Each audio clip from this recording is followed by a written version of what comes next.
Shalom, sekali lagi shalom. Masih semangat? Ibadah yang terakhir ya saudara. Mari kita finish strong, amin saudara. Oke, terima kasih untuk Pak Pendeta Hari dan Ibu Karina untuk kepercayaannya sehingga saya dapat membagikan kebenaran di rumah ini. Amin saudara, saya percaya bahwa kita adalah rumah Tuhan, bahwa kita adalah orang-orang yang manusia roh yang membutuhkan makanan rohani. Katakan amin saudara. Ya, kita di sini bukan hanya mendengarkan apa kata orang, bukan mendengarkan pengetahuan manusia, tapi kita mendengarkan apa kata Tuhan. Amin saudara. Siap mendengarkannya saudara? Karena Yesus berkata loh, rohlah yang memberikan hidup, daging tidak berguna sama sekali. Setiap firman yang Tuhan Yesus lepaskan itu adalah roh dan hidup. Mari saudara, kita percaya hari ini kita akan mendapatkan makanan rohani yang terbaik. Amin. Yes, oke. Mari saudara, saya akan membagikan tentang overcoming unbelief. Ya, mengatasi ketidakpercayaan.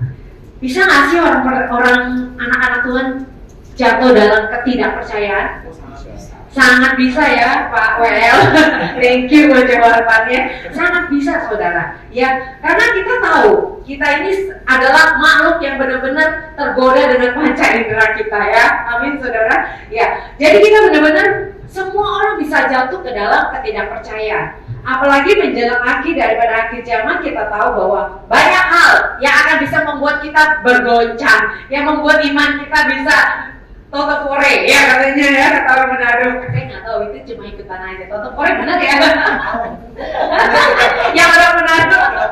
Oke, ya, bergemetar. Tapi ada satu hal.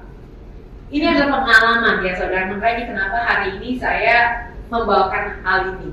Karena hal ini terjadi kepada saya. Saya percaya nggak ada orang yang kebal, ya. Musa aja kena ketidakpercayaan. Amin saudara. Murid-murid Yesus yang bergaul sama Yesus tiap hari, Yesus hardik loh. Kamu tuh imannya kecil. Amin saudara. Kenapa? Karena mereka jatuh ke dalam ketidakpercayaan ya saudara. Jadi kalau hari ini kita bisa jatuh percaya, oh yes, puji Tuhan. Kenapa?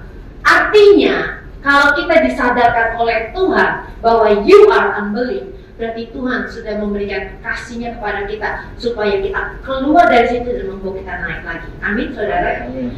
Saya justru ya, saudara, itu sangat bersuka cita kalau ditegur Tuhan. Kenapa, saudara? Bersuka cita karena saya tahu kalau seorang bapak mengasihi anaknya, pasti anaknya ditegur, betul nggak sih? Iya kan? Kalau Anda selama ini hidup tuh ikut Tuhan, gak pernah dengar suara Tuhan negur kita, negur kamu, hati-hati loh. Jangan-jangan Anda udah terlalu jauh jalannya dari Tuhan, sehingga gak dengar lagi Tuhan panggil, hei kamu. Jadi saya ini mengalami pengalaman pribadi saudara beberapa bulan yang lalu saudara. Memang saya sebagai ketua tim doa di gereja saya saudara ya tentu aku gak bisa bilang oh ini karena serangan balik apa, tapi kita tahu peperangan kita itu di alam spiritual. Amin saudara.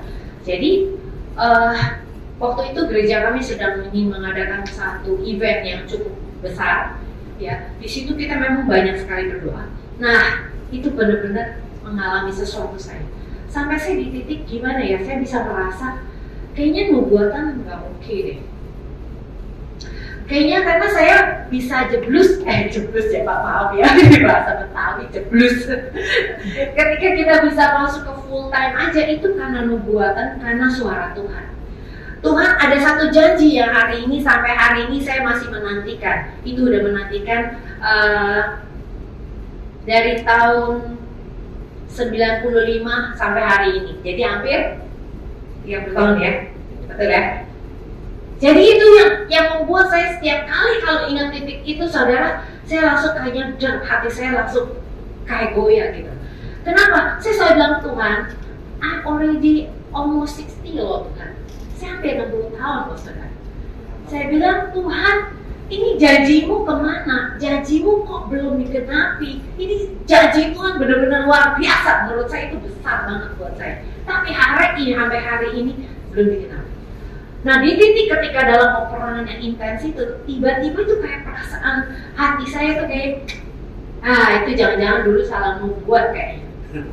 Ya, kayaknya itu salah nubuat deh. Kayaknya itu nggak benar deh gitu. Tapi tiap hari ketika berdoa, hati itu kayaknya down, hati itu rasanya kayak terus sih tetap baca Alkitab, tetap berdoa, tapi hati kayak nggak bisa rise up gitu loh saudara. Sampai pada satu waktu ketika saya waktu worship sendiri, saya tetap worship, tiba-tiba Tuhan bilang, you are unbelievable. Saya langsung kaget gitu loh saudara. Jadi oleh karena itu hari ini saya mau bagikan, karena apa yang sudah kita lewati, when we share, itu akan benar-benar ada spiritual essence-nya. Amin, saudara. Ya, jadi saya mulai belajar, saya lihat di dalam kehidupannya Abraham. Ya, Abraham. Mari kita buka ayatnya langsung aja. Mari Ibu, kita lihat perjalanannya Abraham dari Roma 4 ayat 18, 19, 20 sampai 21. Yuk kita lihat ya. Saya akan bacakan ayat yang 18, teman-teman baca ayat yang ke-19. Jadi saya nggak genap, Anda yang ganjil. 1, 2, 3. Sebab sekalipun tidak ada dasar untuk berharap, namun Abraham berharap juga dan percaya bahwa ia akan menjadi bapa banyak bangsa menurut yang telah difirmankan. Demikianlah banyaknya nanti keturunanmu. Silakan 19. Imannya tidak menjadi lemah, walaupun ia mengetahui bahwa tubuhnya sudah sangat lemah, karena usianya telah kira-kira 100 tahun, dan bahwa rahim Sarah telah tertutup. Ayat 20. Tetapi terhadap janji Allah ia tidak bimbang karena ketidakpercayaan, malah ia diperkuat dalam imannya dan ia memuliakan Allah. Ayat 21. Dengan penuh keyakinan bahwa Allah berkuasa untuk melaksanakan apa yang telah Ia janjikan. Lihat saudara, Abraham dijanjikan Allah, dia akan menjadi bangsa yang besar, dia bahkan memiliki keturunan. Tapi sampai dia umurnya hampir 100 tahun, dia belum punya anak juga saudara. Sedangkan tubuhnya sudah tidak bisa, kalau secara biologis gak bisa melahirkan anak. Sarah pun rahimnya sudah tertutup saudara. Jadi di sini Abraham, kita lihat saudara, benar-benar tidak ada dasar untuk berharap. Namun Abraham berharap juga dan percaya. Di sini ada kata dua berharap. Berharap yang pertama saudara, Abraham tidak punya dasar untuk berharap. Kenapa saudara? Karena dia nggak punya harapan di dalam fisiknya. Dia nggak punya harapan di dalam tubuhnya, nggak punya harapan. Dia nggak punya harapan di dalam tubuhnya Sarah untuk bisa mengharapkan janji Tuhan bahwa dia akan memiliki keturunan. Padahal janji Tuhan apalagi bangsa satu aja nggak ada. Benar nggak saudara? Kita lihat Abraham benar-benar, dia benar-benar seperti saya tadi ngelihat fisik dong. Ini udah umur segini nih Tuhan, mana janjimu? Justru saya ini jatuh saudara. Tapi saya juga lihat, Abraham juga pernah jatuh, betul nggak saudara? Ketidakpercayaan. Ketika di Kejadian 15, di bawah tenda itu, yang ada cuma istrinya dan satu lagi pegawainya saudara, dia mulai bertanya Tuhan sebentar lagi aku mati, siapa yang menjadi pewarisku? Artinya apa saudara? Dia mulai masuk ketidakpercayaan kan? Mana janjimu Tuhan? Mana? Ya kan? Sedangkan lihat istriku cuma di sini, ini ada cuma pegawaiku doang, saudara. Tapi Tuhan bilang, ayo keluar dari tenda. Keluar bang. Coba kamu lihat di langit. Kalau kamu bisa hitung langit, bintang itu, segitu banyaknya keturunan. Jadi Abraham yang disebut bapak orang percaya juga pernah jatuh di dalam ketidakpercayaan. Amin saudara. Jadi di sini kita lihat bahwa Abraham itu mengalami perjalanan bersama dengan Tuhan di dalam imannya saudara. Mari kita lihat, saya akan pengen menunjukkan ini saudara. Satu gambaran. Nah, kita lihat saudara. Gambaran ini adalah gambaran kita semua, ya saudara ya. Di situ kita lihat di segitiga atas itu ada God and His Word, betul kan? Allah dan perkataannya. Allah menciptakan bumi ini dengan perkataannya, dengan firman-Nya, saudara. Sedangkan di bawah yang kuning lagi senyum itu believers ya saudara. Kita orang-orang yang percaya, orang-orang yang telah diselamatkan, orang yang telah menerima Tuhan Yesus yang telah mengalami kelahiran baru, itu believers. Waktu kita dilahirkan baru saudara, kita mulai memiliki fellowship dengan Tuhan. Amin, katakan amin saudara. Nah, setiap orang percaya, Tuhan pasti memberikan visi. Anda lihat tuh, tanda panah yang merah. Ada visi yang Tuhan mau kita kerjakan. Ada tujuan yang Tuhan mau kita kerjakan. Jadi teman-teman semuanya di sini, saudara-saudara yang melayani di sini, kita bukan hanya melayani tanpa tujuan. Kita bukan hanya melayani sebagai Anda singar atau Bapak Pendeta sebagai gembala atau semuanya di sini. Karena ada visi yang Tuhan berikan. Visi di gereja disebut apa? Menyiapkan umat yang layak bagi Tuhan untuk tercatat di surga. Berarti ada visi yang akan kita capai. Kita bukan hanya ngumpulin apa saudara orang. Ada visi yang Tuhan ingin berikan kepada kita dan itu kita genapi. Nah, sama seperti tadi Abraham, ketika dia dipanggil oleh Tuhan di Kejadian 12, Tuhan bilang apa? Abraham, keluar dari rumah papa mama kamu, keluar dari tanah kamu, dan pergi ke tanah negeri yang aku akan tunjukkan kepada kamu. Jadi Tuhan memberikan satu tujuan kepada Abraham, saudara. Jadi ada God purpose, ada God vision. Nah, oleh karena itu saudara, si orang percaya ini, si believers ini harus berjalan kepada God purpose itu, saudara. Amen.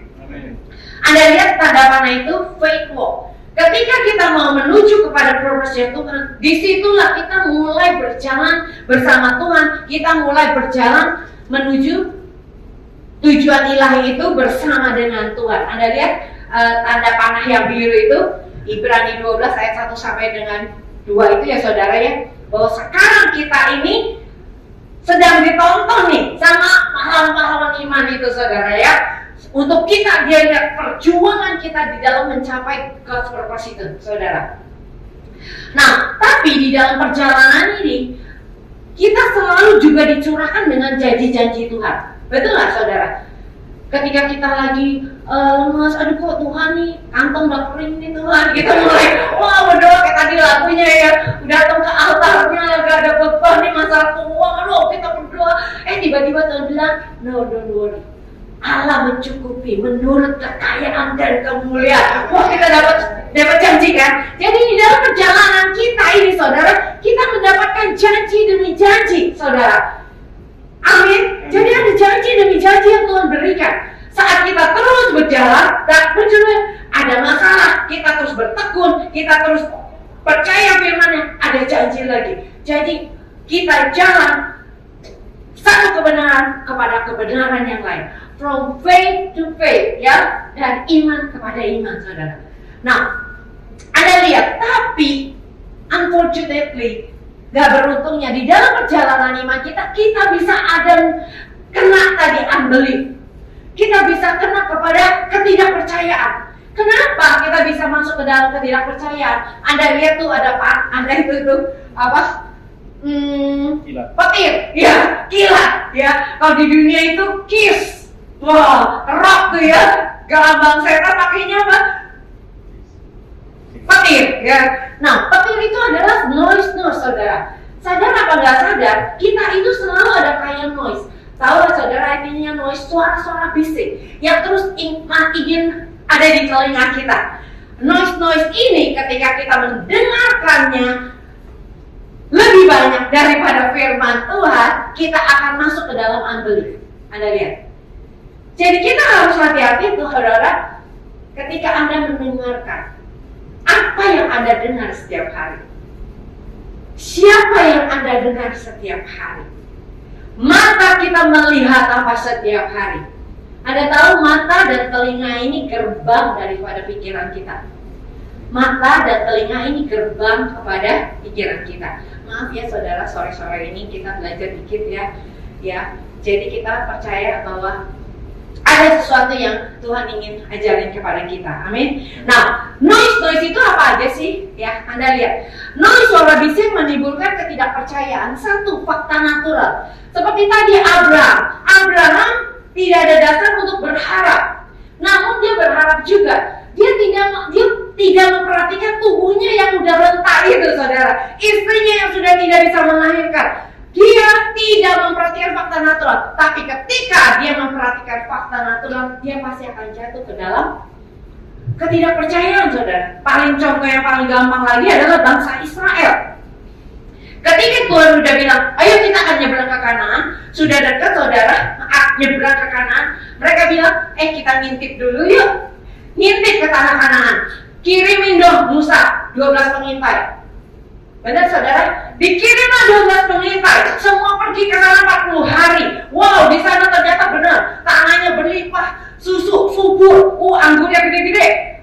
Tetapi di sana banyak kubu-kubu, ada banyak benteng-benteng, dan terlebih lagi ada orang enak yang maha besar. Mereka lihat, wow, tanahnya sih oke, tapi penduduknya yang nggak oke, karena itu raksasa-raksasa. Akhirnya 40 hari mereka pulang kepada Musa. Wah, dikumpulkan semuanya, Pak Musa, 12 orang ini. Yang 10 orang bilang, tanahnya sih oke Pak Musa, subur dan wah enak deh pokoknya. Tapi ada orang enak yang raksasa itu. Kita ini seperti belalang. Tapi si Kaleb sama si Yosua bilang, enggak Pak Musa. Wah, pokoknya pasti kita menang. Tuhan ada di pihak kita. Percaya bahwa tanah itu diberikan oleh Tuhan. Anda lihat, saudara. Anda lihat, bandingkan dua kelompok ini. 10 orang lihat orang enak. Apakah Kaleb sama Yosua lihat nggak? Lihat. Tapi dia tidak memperhatikan fakta natural. Tapi dia lihat Tuhan yang memberikan janji itu pasti membuat kita memiliki tanah itu.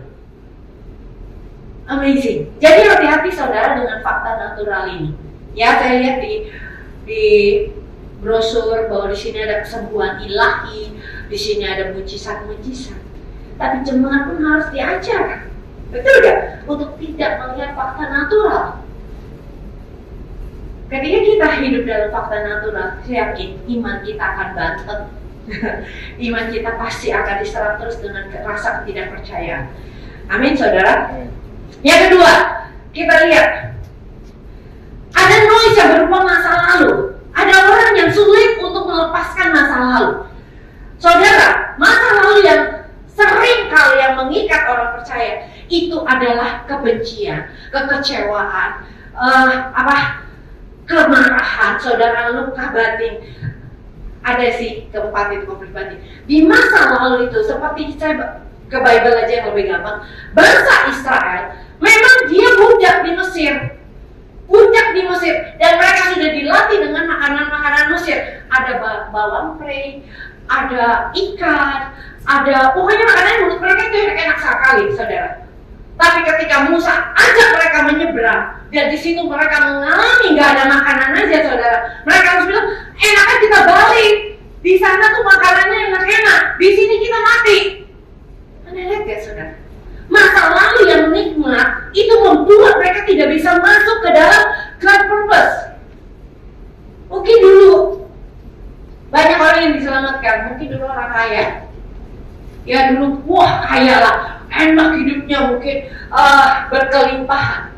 Tapi saat dia jadi anak Tuhan, tiba-tiba sesuatu terjadi. Tiba-tiba usahanya bangkrut. Dan dia mengalami kesusahan. Terus dia bilang pada orang-orang, dia pasti bilangnya apa? Enakan gak usah ikut Tuhan. Dulu gue gak ikut Tuhan, kaya loh. Gue gak ikut Tuhan dulu, asik loh. Sekarang gue ikut Tuhan, susah. Kira-kira orang ini bisa masuk gak ke God purpose-nya? Pasti dia akan stop. Dia gak mau jalan lagi. Ya saudara, Anda lihat masa lalu itu benar-benar kita harus lepas. We cannot change our past. Kita nggak bisa merubah masa lalu kita, tapi kita bisa merubah masa depan kita. Amin. Yang ketiga, intimidasi musuh. Nah, intimidasi musuh ini yang saya kenapa? Ya, saudara itu kayak ini, saya suara-suara sayup-sayup gitu ya. Emang udah tua, lu sebentar lagi juga ini ya, udah. Pokoknya yang bikin jatuhin kayaknya ada aja gitu loh suara-suara ini, saudara. Nah, intimidasi musuh ini, saudara, ini juga benar-benar nyata it's a real gitu ya. Like a Goliath, seperti Goliat saudara. Ketika bangsa Israel melawan Filistin, itu suara Goliat siang sama sore, makanan sehari-hari. Mana? Tiap hari dia berteriak-teriak untuk terus mengintimidasi bangsa Israel. Sampai Saul yang ahli perang sembunyi kalau Goliat muncul. Kenapa? Karena dia terintimidasi musuh. Saudara, hidup kita hari ini pun sama. Musuh juga nggak pernah berubah. Dia terus pakai teknik-teknik itu, saudara. Dengan suara-suara itu membuat kita terintimidasi. Ya, kalau kita terus mendengar intimidasi ini, saudara, saya yakin juga unbelief itu, ketidakpercayaan itu pasti menyerang kita. Amin, saudara. Amin. Yang keempat, konflik batin. Nah, konflik batin ini paling sering nih. Ya, saudara, konflik batin itu maksudnya gini loh. Kekecewaan, iri hati, ya. Ini akan membuat kita juga masuk ke dalam unbelief. Saul iri sama Daud karena gara-gara perempuan-perempuan pada nari-nari, nyanyi-nyanyi. Daud malah berlaksa-laksa. Si Saul mah cuma ya 1000. Daud berlaksa-laksa nyanyiin terus. Gimana dia nggak iri? Dia iri. Sampai akhirnya karena dia iri, dia mau bunuh Daud. Sebenarnya destiny dia tetap ada, si Saul ini, tapi karena dia iri, akhirnya dia stop. Malahan justru dia menjadi seperti menentang Tuhan. Anda lihat ya, saudara, konflik batin ini kita perlu hati-hati. Dan kehidupan kita setiap hari bisa kita tergoda untuk konflik batin. Lihatin orang, makanya kita nggak usah compare dengan diri kita dengan orang lain. Nggak usah bandingin diri kita sama tetangga. Oh, tetangga punya apa, terserah. Tadi pagi, saya lihat di sabun cuci muka anak saya. Tulisannya sederhana loh, dia bilang gini. Great life is a simple life. Ini tulisan lucu banget ya. Great life is a simple life. Kita tuh orangnya jangan terlalu overthinking. Simple life, gitu saudara ya. Kenapa kita bisa jatuh ke dalam iri hati, bisa jatuh dalam persaingan? Karena biasanya kita nggak simple. Kita pengen lebih daripada orang lain. Padahal Tuhan memberikan kita kasih karunia setiap kita cukup. Amen. Ya saudara ya. Nah ini noise ini saudara. Selesaikan kalau hari ini Anda masih ada kebencian, iri hati, marah dengan orang lain. Selesaikan hari itu juga. Selesaikan saudara. Karena itu akan membuat hati Anda tercemar dan lambat laun Anda akan berhenti ya dalam perjalanan iman kita. Next, yang terakhir, sistem kepercayaan yang salah. Ini perlu sekali juga diperhatikan. Banyak orang Kristen, sekali lagi maaf ibu-ibu, bapak-bapak, kita jadi orang Kristen bukan agama. Ini harus ditangkap. Karena kalau kita ke gereja sebagai agama, you will get anything. Kita nggak akan mendapatkan apa-apa. Karena pada akhirnya Tuhan melihat hati kita. Kita mengalami perubahan nggak? Ada transformasi nggak? Makanya dia bilang dia mau setiap anak-anaknya menjadi serupa segambaran Kristus. Berarti kan ada transformasi demi transformasi yang Tuhan mau. Ada perubahan di dalam hidup kita setiap hari, setiap saat untuk mengikuti Yesus. Amin, saudara. Jadi kita bukan pengikut agama Kristen. Makanya kita selalu kalah kalau coba pengikut agama. Kalau pengikut agama, saudara, dia sibuk bikin Allahnya suka. Dia yang sibuk bikin Allahnya supaya buka tangannya. Tapi tahu gak sih saudara? Kekristenan adalah Bapa sudah memberikan segalanya kepada kita. Melalui Yesus Kristus, Yesus bilang, finish. Itu sudah selesai. Dan itu yang akan kita rayakan minggu depan, saudara. Kenapa kita bisa bilang God love us? Kenapa Tuhan mengasihi aku? Karena Anda ketika lihat salib Kristus, itu bukti nyata bahwa kasih Allah terbesar sudah diberikan pada kita. Dan Yesus itu memberikan segalanya untuk kita hidup di dalam kelimpahan Bapa. Anda bisa bayangin nggak kelimpahan surga kayak apa? Kalau kita nggak bisa membayangkan, saudara, that's why hidup kita tetap aja sebatas apa yang kita bisa lihat. ketika Abraham bertengkar dengan Lot, mereka akhirnya bilang, udah kita gak usah berantem, saudara gak usah berantem, pisah. Oke, Lot, you pilih yang mana? Lot lihat, wah, daerah Sungai Yordan, hijau banget, subur, kayaknya buat ternak-ternaknya ini cocok banget. Tapi di Sungai Yordan, dekat Sungai Yordan itu ada Sodom dan Gomora. Oke deh, you ke sono, ya, Lot pilih lah ke sono. Dan Abraham kasih ponakannya pilih duluan. Setelah Lot pergi, Allah bilang, Abraham, kamu lihat apa? Lihatlah satu ini. Lihat apa yang kamu lihat, aku berikan.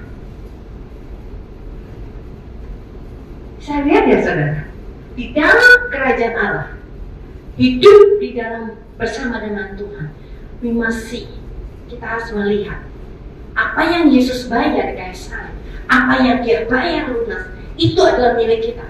Selama kita nggak bisa lihat apa yang Yesus sudah selesaikan di kayu salib, dan hari ini efeknya buat kita apa, kita nggak akan bisa menikmatinya. Ya saudara, jadi sistem kepercayaan ini saudara, kalau Anda terlalu percaya, emang keluarga gue tak kutuk, apapun yang gue lakukan selalu nggak berhasil. Anda terlalu percaya. Ketika kita percaya, maka itu akan menjadi pola pikir kita.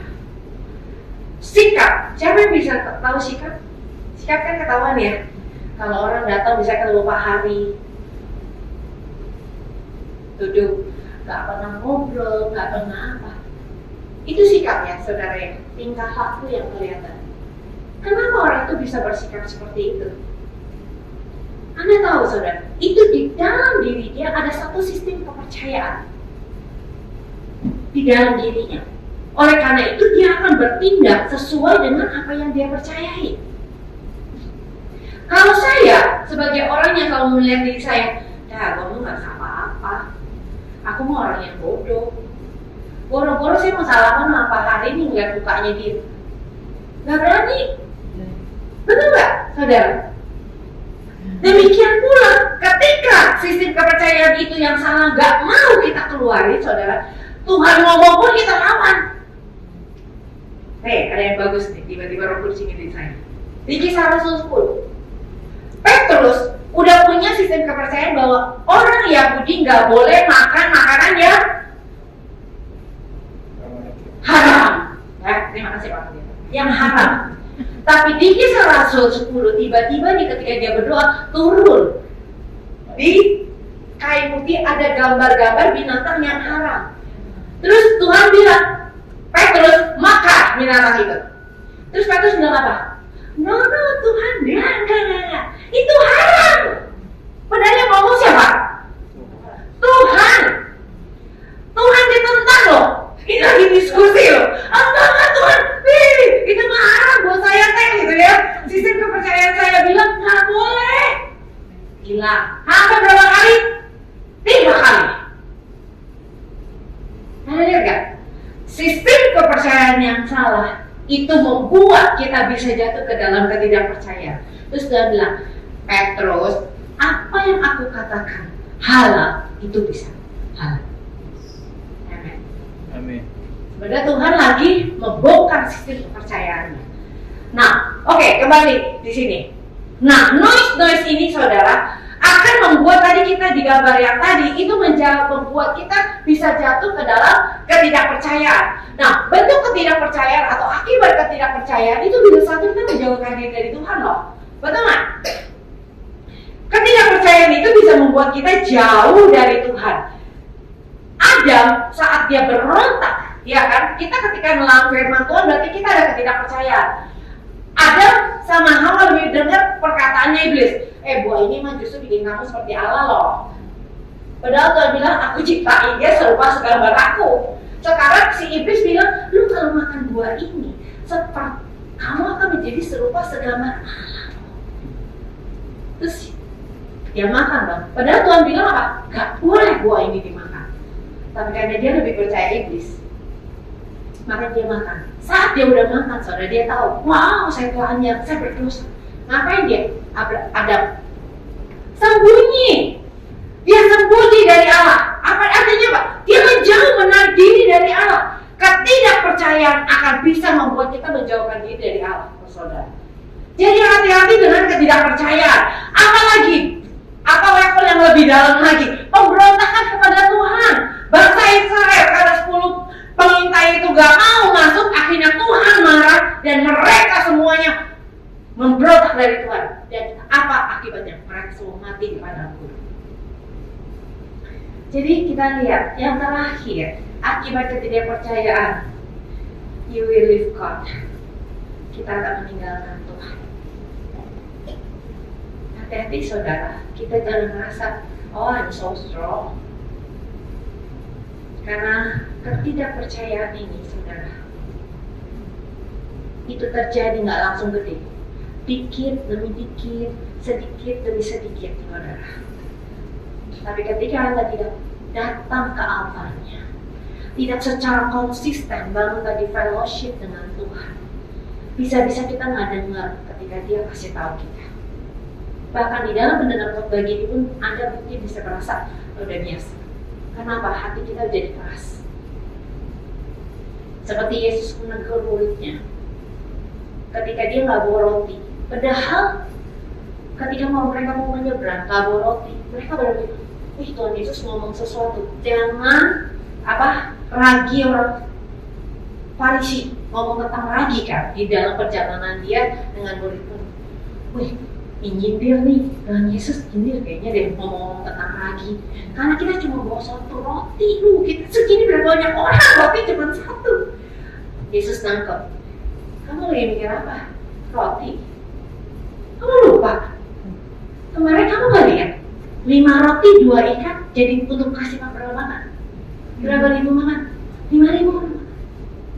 7 roti 2 ikan berapa ribu orang makan?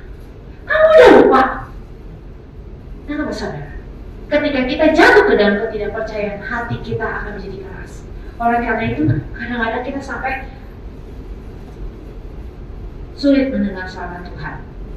Tapi tetap percaya Tuhan itu adalah Bapa yang baik. Tidak ada yang bisa memisahkan kita dari kasih-Nya. Dia akan terus berusaha untuk mengingatkan kita, saudara, ya, bahwa kita sudah jatuh dalam ketidakpercayaan. Now, next. Masih bisa bertahan, saudara? Masih ini benar nih? Kasih dong tepuk tangan buat Tuhan Yesus. Ya, semangat. Yeay. Thank you, Jesus. Oke. Mau menang, saudara? Amin. Ya, oke.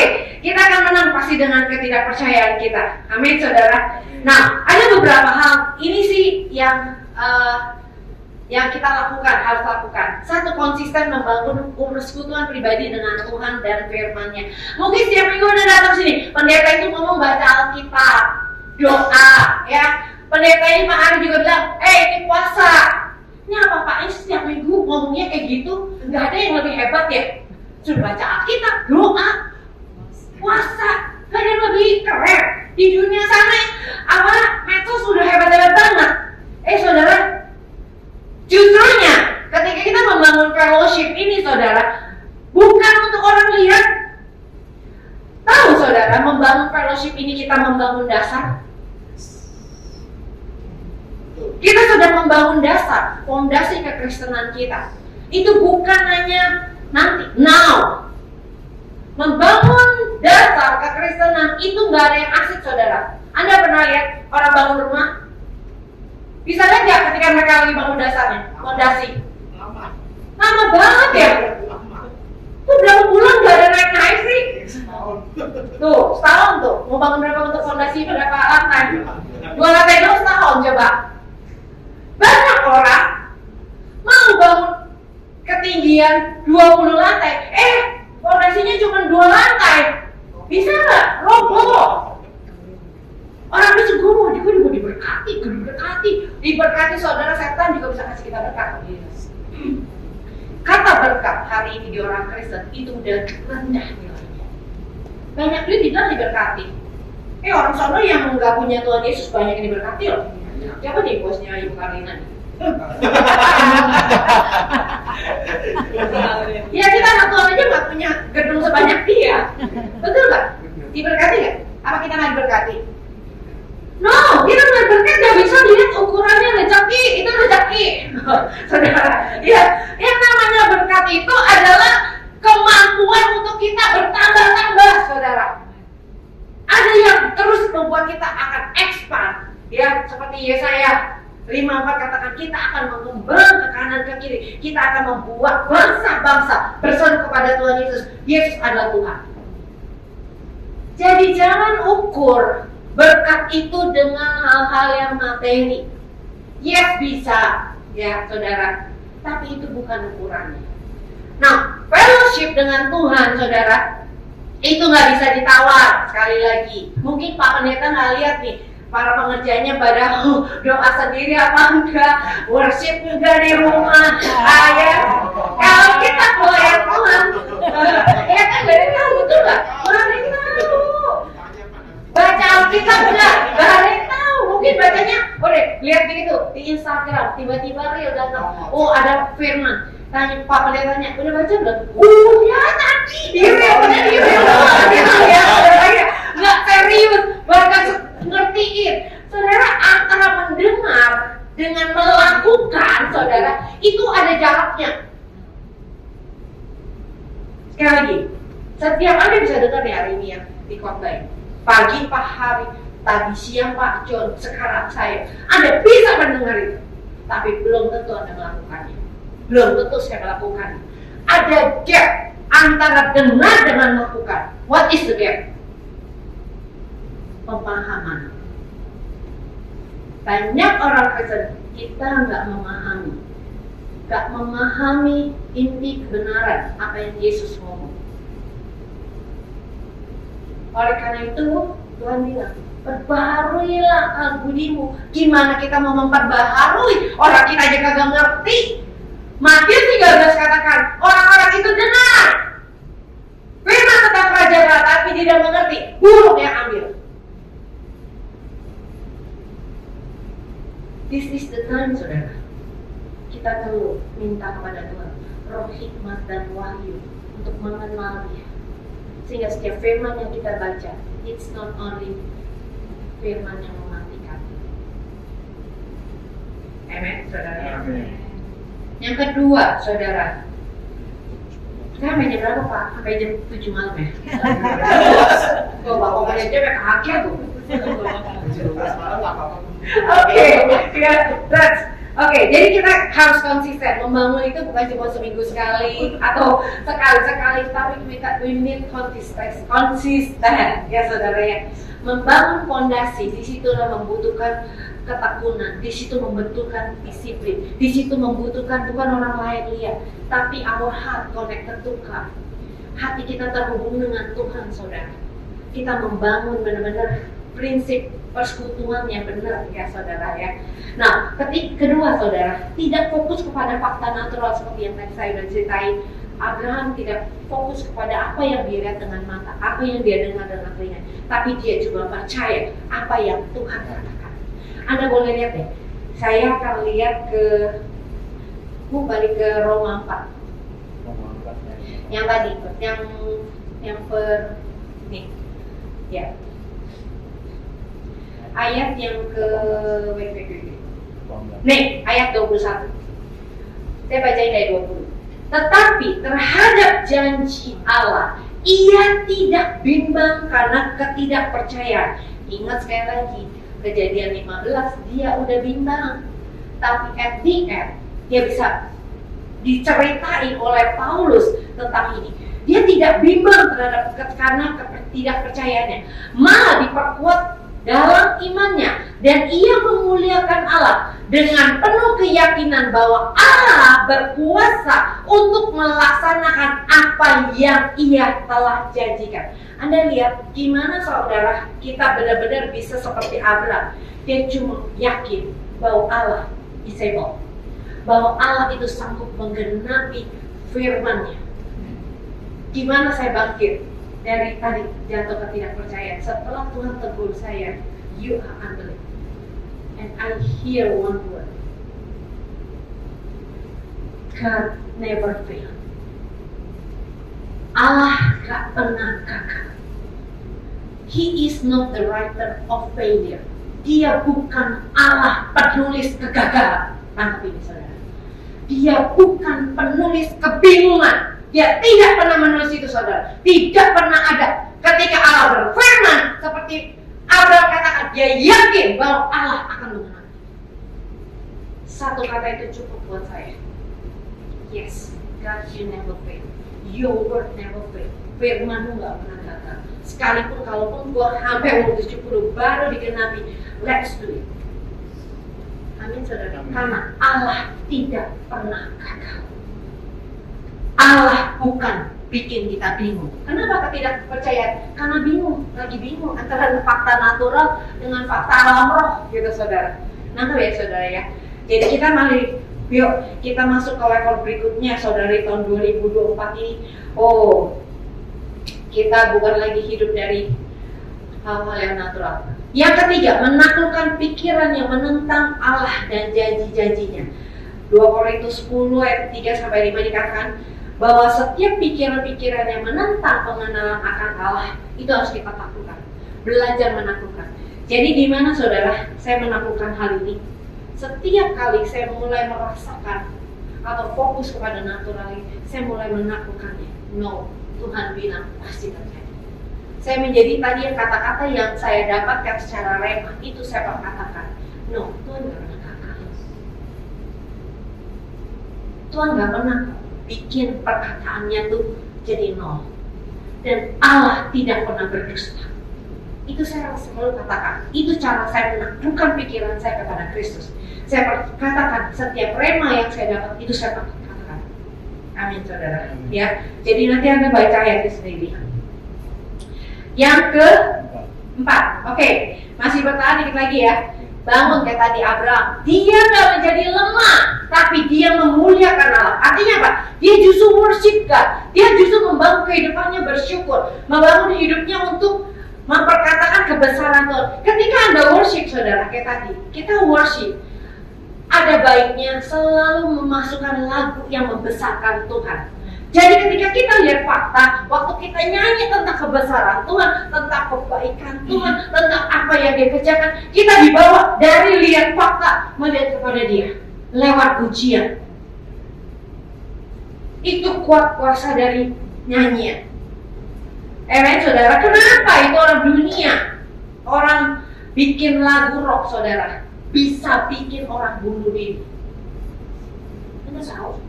There is power in word, there is power in singing. Itu anak muda ya, pada dengerin rock terus nih. Itu ada satu lagu yang bilang, I will kill. Dia ngomong itu doang, diulang-ulang, dia masukin. Itu benar-benar terjadi loh saudara, pembunuhan. Oleh karena dia dengerin satu lagu rock. How batas? Kita punya firman Tuhan yang dahsyat, yang kita nyanyiin terus-menerus, apakah tidak merubah kita? Wow, I don't believe that. Aku percaya ketika kita menyanyikan dengan serius setiap kata-kata lagu itu pasti akan membawa kita masuk, membuat mata kita lihat dari yang kecil kepada yang besar. Amin. Ya, oke. Berikutnya. Haleluya, hari ini pokoknya belajar.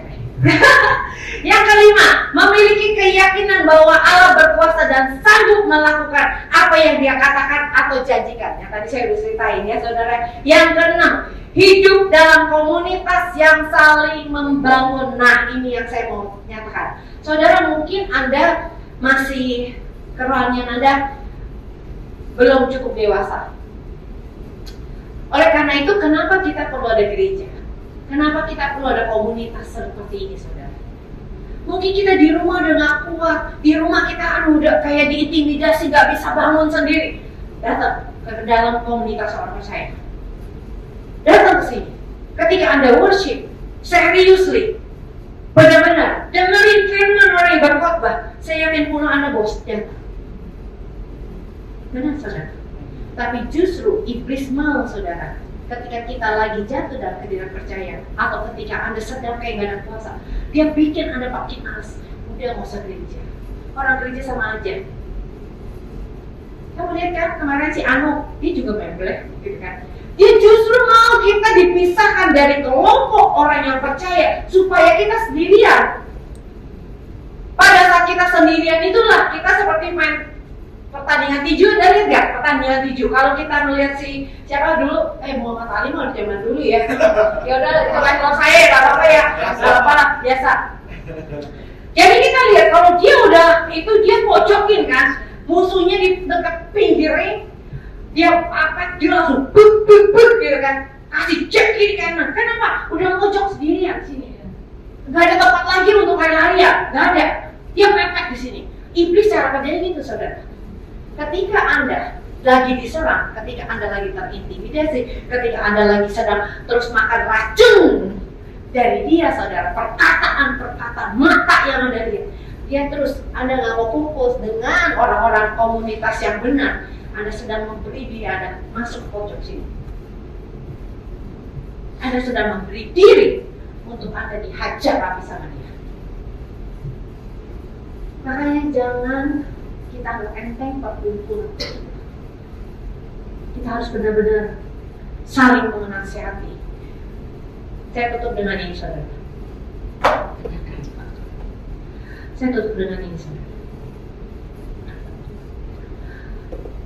Di dalam rumah Tuhan, setiap orang perlu bertumbuh. Karena seperti tadi kan kita lihat, dalam perjalanan kita dalam iman ini, bisa ada saudara kita yang jatuh. Satu jatuh, tapi yang satu lagi bertumbuh, dia angkat dia. Mungkin kita awalnya juga lagi lemas, tiba-tiba teman kita yang terus bertumbuh, bangunin kita lagi. Jadi nggak ada alasan untuk kita ada di tempat ini untuk tidak bertumbuh. Karena Tuhan akan tadi menyiapkan umatnya. Jadi teman-teman, this is the time untuk kita semuanya mengikuti apa yang Tuhan mau. Let's build up. Bangun, arise. Bangun dari tidur kita. Ini saatnya benar-benar Tuhan akan kirimkan tuai di tempat ini. Atmosfer, Anda harus dengar ini. Kita bukan bangun atmosfer saja. Kalau yang kita ada sukacita, kita bangun atmosfer kayak sukacita. Tapi kita harus build in the spirit. Kita harus bangun hadirat Tuhan. Karena hadirat Tuhan ini yang akan menarik orang di bawah naik. Karena hadirat Tuhan itu yang akan membuat orang datang. Ya saudara, jadi jangan sia-siakan kesempatan dan tempat yang Tuhan berikan ini. Bikin semuanya penuh tempat ini, penuh dengan kemuliaan Tuhan, dan mereka siap untuk menjadi umat yang juga akan menjadi berkat buat dunia. Amin. Oke.